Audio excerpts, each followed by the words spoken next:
Hello. तो कैसे हैं आप लोग? तो भाई वापस आ गए हैं अपनी न्यू शॉट के साथ।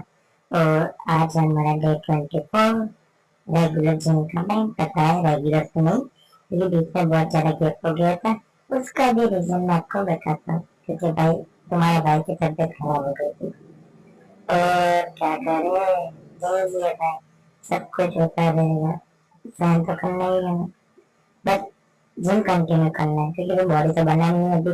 कॉलेज भी स्टार्ट हो रहा है, कॉलेज के शॉर्ट्स भी यहाँ पर आते रहेंगे, तो कंटिन्यू करते रहिए। और यहाँ पे सारे बहन के सॉरी गाली नहीं यार, कितनी भीड़ होती है, मैं क्या बताऊँ आपको। मतलब बता ही नहीं सकता, बताना भी नहीं चाहता। तो जिम की एक्सरसाइज आपको अगर देखनी है, जाननी है, बस सीखना है कुछ, तो बेस्ट वे, अच्छा रास्ता यही है। जब पैसे भरो तो खुद जाओ। यहाँ पे ऐसा नहीं कि सिखाने वाले, यहाँ पे मैं करने वाला बहुत थे। देखो और लाइक भी करिए ना भाई।